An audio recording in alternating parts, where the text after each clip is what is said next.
നമസ്കാരം. ഒന്നാലോചിച്ചു നോക്കൂ, നിങ്ങളുടെ കമ്പനി പെട്ടെന്നൊരു ദിവസം ഒരു വലിയ മാറ്റം പ്രഖ്യാപിക്കുകയാണ്. കമ്പനിയുടെ ദിശ തന്നെ മാറാൻ പോകുന്നു. അങ്ങനെ ഒരു സാഹചര്യത്തെ എങ്ങനെ വ്യക്തതയോടെയും അതേസമയം മനുഷ്യത്വപരമായും കൈകാര്യം ചെയ്യാം? നമുക്കതൊന്ന് വിശദമായി നോക്കാം. അപ്പോ നമുക്കെല്ലാവർക്കും എളുപ്പത്തിൽ റിലേറ്റ് ചെയ്യാൻ പറ്റുന്നൊരു കാര്യത്തിൽ നിന്ന് തന്നെ തുടങ്ങാം. കമ്പനി ഒരു പുതിയ തന്ത്രം പ്രഖ്യാപിക്കുന്നു. സ്വാഭാവികമായും നമ്മുടെയൊക്കെ മനസ്സിൽ ആദ്യം വരുന്ന ചോദ്യങ്ങളെന്താ? അയ്യോ, എന്റെ ജോലി എന്താകും? ഞാൻ ഇനിയും ഇവിടെ തന്നെ ഉണ്ടാകുമോ? ആ ഒരു അനിശ്ചിതത്വം, അതൊരു വലിയ കാര്യമാണ്. ശരിയാണ്. കാരണം ഏതൊരു മാറ്റത്തിലും ഏറ്റവും പ്രധാനം അതിന്റെ സ്ട്രാറ്റജിയോ ബിസിനസ് പ്ലാനോ ഒന്നുമല്ല, മറിച്ച് അതുകൊണ്ട് നേരിട്ട് ബാധിക്കപ്പെടുന്ന ആളുകളാണ്, അല്ലേ? അവരുടെ കരിയർ, ജീവിതം, അവരുടെ കുടുംബം, ഇതെല്ലാം ഈ മാറ്റത്തിന്റെ ഭാഗമാണ്. അപ്പോ നല്ല കമ്പനികൾ ഈയൊരു സാഹചര്യം എങ്ങനെയാണ് കൈകാര്യം ചെയ്യുന്നത്? അതിനൊരു വഴിയുണ്ട്. ഇത്തരം മാറ്റങ്ങളെ കുഴപ്പങ്ങളില്ലാതെ മനുഷ്യത്വപരമായി നേരിടാൻ സഹായിക്കുന്ന ഒരു ചിട്ടയായ പ്രവർത്തന പദ്ധതി, ഒരു പ്ലേബുക്ക് തന്നെയുണ്ട്. ഈ പ്ലേബുക്കിന്റെ പ്രധാന ലക്ഷ്യം എന്താണെന്ന് വെച്ചാൽ, ജീവനക്കാർക്ക് ഒരു പാലം പണിയുക എന്നതാണ്. അവരെ ഇന്നത്തെ അവസ്ഥയിൽ നിന്ന് കമ്പനിയുടെ പുതിയ ഭാവിയിലേക്ക് സുരക്ഷിതമായി എത്തിക്കുക. അതൊരു പക്ഷേ കമ്പനിക്കുള്ളിൽ തന്നെ ഒരു പുതിയ റോളിലേക്കാവാം, അല്ലെങ്കിൽ പുറത്ത് പുതിയൊരു അവസരത്തിലേക്കും ആവാം. ശരി, നമുക്കിതിന്റെ ഓരോ ഭാഗത്തേക്കും ഒന്ന് ആഴത്തിൽ കടന്നു ചെല്ലാം. ഈ മുഴുവൻ പ്രോസസ്സും പ്രധാനമായും 4 ആശയങ്ങളെ അല്ലെങ്കിൽ സ്തംഭങ്ങളെ അടിസ്ഥാനമാക്കിയാണ് നിൽക്കുന്നത്. ഓരോന്നും മാറ്റത്തിന്റെ ഓരോ ഘട്ടത്തെയും കൃത്യമായി അഡ്രസ് ചെയ്യുന്നുണ്ട്. ഒരു മാറ്റം വരുമ്പോ ഏതൊരു ജീവനക്കാരനും ആദ്യം ചിന്തിക്കുക അവരുടെ ഭാവിയെക്കുറിച്ചാണ്, അല്ലേ? പ്രത്യേകിച്ചും സാമ്പത്തിക ഭാവിയെക്കുറിച്ച്.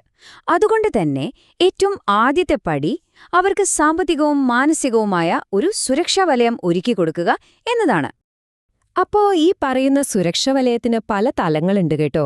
വെറുതെ കുറച്ച് പണം കൊടുത്ത് കൈ ഒഴിയുന്ന ഏർപ്പാടല്ല. നോക്കൂ, നല്ലൊരു സാമ്പത്തിക പാക്കേജ് തീർച്ചയായും അത് വേണം. അതോടൊപ്പം തന്നെ ഹെൽത്ത് ഇൻഷുറൻസ് പോലുള്ള ആനുകൂല്യങ്ങൾ തുടർന്നു കൊടുക്കുക, പിന്നെ പുതിയൊരു ജോലി കണ്ടെത്താൻ അവരെ സഹായിക്കുക. ഇതെല്ലാം ചേരുമ്പോഴാണ് അതൊരു സമ്പൂർണ്ണ പിന്തുണയാവുന്നത്. ഇതൊരു സാമ്പത്തിക ഇടപാട് മാത്രമല്ല, അതിലപ്പുറം ഒരു കരുതൽ കൂടിയാണ്. ഇതിലെ ഏറ്റവും മികച്ച കാര്യം എന്താന്ന് വെച്ചാല്, ഈ പിന്തുണ വെറുതെ പണം നൽകി അവസാനിപ്പിക്കുന്നില്ല എന്നതാണ്. പകരം അവർക്ക് അടുത്തൊരു ജോലി കണ്ടെത്താനായിട്ട് വളരെ ആക്റ്റീവായി സഹായിക്കുന്നു. റെസ്യൂമേ ഉണ്ടാക്കുന്നതിനും ഇന്റർവ്യൂവിന് ട്രെയിനിങ് നൽകുന്നതിനും പുതിയ അവസരങ്ങൾ എവിടെയൊക്കെയാണെന്ന് കണ്ടെത്താനും പ്രൊഫഷണലായിട്ടുള്ള സഹായം നൽകുന്നു. ശരി, സാമ്പത്തിക സുരക്ഷ ഉറപ്പാക്കി. അപ്പോ സ്വാഭാവികമായും അടുത്ത ചോദ്യം വരും, ഇനി എന്ത് എന്ന്. അവിടെയാണ് ഈ പദ്ധതിയുടെ അടുത്ത ഘട്ടം വരുന്നത്. അതായത്, നിലവിലുള്ള റോളിൽ നിന്ന് പുതിയ അവസരങ്ങളിലേക്ക് ജീവനക്കാരെ എങ്ങനെ എത്തിക്കാമെന്ന് നോക്കാം. ഇവിടെ പ്രധാനമായും 2 വഴികളാണ് മുന്നിലുള്ളത്. ഒന്ന്, കമ്പനിയുടെ പുതിയ ദിശയ്ക്കാവശ്യമായ പുതിയ സ്കിൽസ് പഠിക്കാൻ അവർക്ക് പരിശീലനം നൽകുക. അല്ലെങ്കിൽ അവരുടെ നിലവിലുള്ള കഴിവുകൾക്ക് അനുയോജ്യമായ മറ്റു ടീമുകളോ റോളുകളോ കമ്പനിക്കുള്ളിൽ തന്നെ ഉണ്ടെങ്കിൽ അവിടേക്ക് അവരെ മാറ്റുക.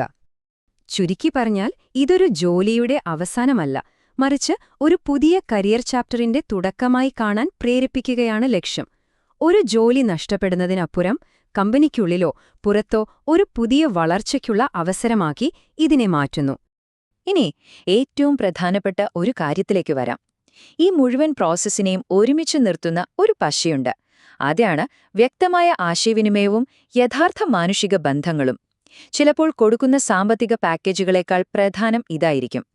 മാറ്റങ്ങൾ വരുമ്പോൾ ഏറ്റവും കൂടുതൽ പടരുന്നത് എന്താണെന്നറിയാമോ? ഊഹാപോഹങ്ങളാണ്, റൂമറുകൾ. അതൊഴിവാക്കാനുള്ള ഏറ്റവും നല്ല മാർഗം കൃത്യമായ, ചിട്ടയായ ഒരു കമ്മ്യൂണിക്കേഷൻ പ്ലാൻ തന്നെയാണ്. എന്തിനാണ് ഈ മാറ്റം എന്ന് കമ്പനിയുടെ തലപ്പത്തുള്ളവർ തന്നെ എല്ലാവരോടും തുറന്നു പറയണം. ഓരോ സ്റ്റെപ്പിലും എന്ത് സംഭവിക്കുന്നു എന്ന് വളരെ സുതാര്യമായി അറിയിച്ചുകൊണ്ടിരുന്നാൽ മാത്രമേ ജീവനക്കാർക്ക് കമ്പനിയിലുള്ള വിശ്വാസം പോകാതെയിരിക്കൂ. വെറുതെ വിവരങ്ങൾ കൊടുത്താൽ മാത്രം പോരല്ലോ. ജീവനക്കാരുടെ മനോവീര്യം നിലനിർത്താനും ശ്രമിക്കേണ്ടതുണ്ട്. പോകുന്നവരായാലും ശരി, തുടരുന്നവരായാലും ശരി, അവരിത്രയും നാൾ ചെയ്ത സേവനങ്ങളെ അംഗീകരിക്കുക, ആവശ്യമെങ്കിൽ മാനസിക പിന്തുണ നൽകുക, അവരുടെ ആശങ്കകൾ കേൾക്കാനൊരു വേദി കൊടുക്കുക. ഇതൊക്കെ വളരെ പ്രധാനപ്പെട്ട കാര്യങ്ങളാണ്. ഒരു യഥാർത്ഥ മനുഷ്യത്വപരമായ പദ്ധതി ഒരിക്കലും മാറ്റം കഴിഞ്ഞാൽ അവസാനിക്കുന്നില്ല. ഈ പ്രക്രിയയിൽ നിന്ന് എന്തു പഠിച്ചു, എന്തൊക്കെ കാര്യങ്ങൾ നന്നായി ചെയ്യാൻ പറ്റി, ഇനി അടുത്ത തവണ ഇതിലും എങ്ങനെ മെച്ചപ്പെടുത്താമെന്നതിനെക്കുറിച്ചൊരു വിലയിരുത്തൽ തീർച്ചയായും ആവശ്യമാണ്. അപ്പോ ആത്യന്തികമായി ഈ മുഴുവൻ കാര്യങ്ങളും എത്തിച്ചേരുന്നത് ഒരൊറ്റ ചോദ്യത്തിലേക്കാണ്. ഒരു കമ്പനിയുടെ യഥാർത്ഥ സ്വഭാവം നമ്മൾ തിരിച്ചറിയുന്നത് അവരെങ്ങനെ ആളുകളെ നിയമിക്കുന്നു എന്നതിലല്ല, മറിച്ച് എങ്ങനെ പിരിച്ചുവിടുന്നു എന്നതിലാണ്. ശരിയല്ലേ? ആ ചോദ്യത്തിനുള്ള ഉത്തരമാണ് ഈ മനുഷ്യത്വപരമായ സമീപനം.